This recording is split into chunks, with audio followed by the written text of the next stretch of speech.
began to move in great numbers into areas around them. The white youths had met that perceived threat with curses and rocks. It was a sad history that carried back to the city's 1919 race riots, which saw many hundreds of people killed in the area in clashes sparked by the drowning of a black teen whose raft had drifted too close to a Southside beach claimed by whites. To many, the neighborhoods were a fortress against a changing city, and they have long been key geography in Chicago's ongoing struggles with racism.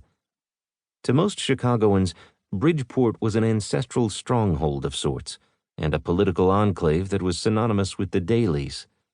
But mention many other family surnames in these neighborhoods, and their longtime residents could also tell you the street each of those families lived on, whom their kids hung out with in grade school, and probably which mass they attended.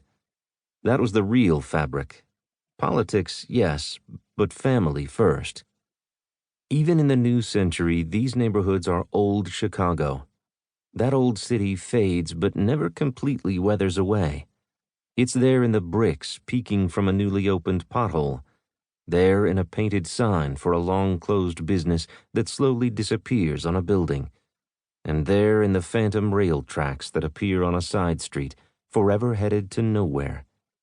And of course, it is there in the faces and voices of those who lived in Chicago long before meat packers gave way to tech lofts, the world's largest Starbucks moved to Michigan Avenue, and international tourists appeared in droves to take selfies in front of a polished metal bean.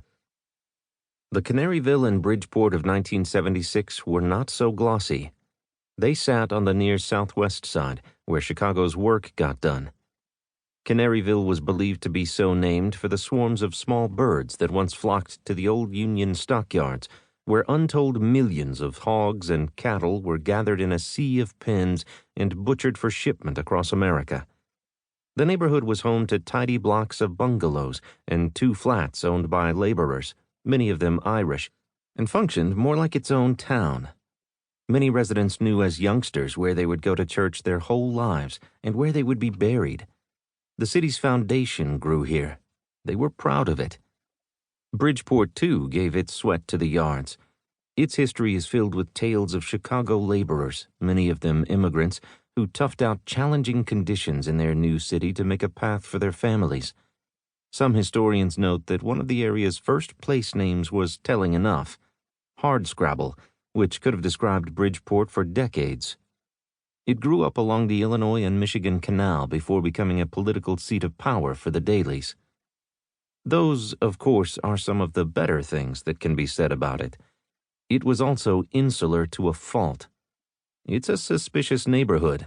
Legendary Chicago columnist Mike Royko wrote of it in 1971 in his seminal book, Boss. A blend of Irish, Lithuanian, Italian, Polish, German, and all white. In the bars, heads turn when a stranger comes in.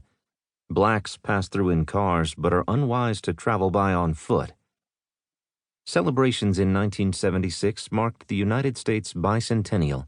The Sears Tower already spiked above the Loop in the distance as a sign of things to come. But lifelong residents of Canaryville and Bridgeport, who were senior citizens that year, had lived as children in the Chicago of Al Capone. No, the secrets would not come easily. Jim Sherlock knew it, and that was fine. Lost causes are the only ones worth fighting for, Clarence Darrow supposedly once said. Maybe that's what this was. Whatever truth was buried here, whatever the streets of Bridgeport and Canaryville would dish out, he would take. He was as Chicago as they were. In some ways, the perfect person to take this up and not look back. The town where Sherlock found himself that day in 2019 was called Sandwich, and the name was fitting. He wanted the man in the house across the street from where the undercover car was parked to feel like he was in one. Sherlock had already spoken to the town's police chief to let him know what he would be doing there. He had told the chief the man was no real danger to anyone, and Sherlock needed no help or backup. The idea was to be seen and to shake up his target, make him think the investigation was much larger and more active than it was. The man inside the house might start to wonder why this unfamiliar SUV was sitting across from his home, and when the man took a moment to look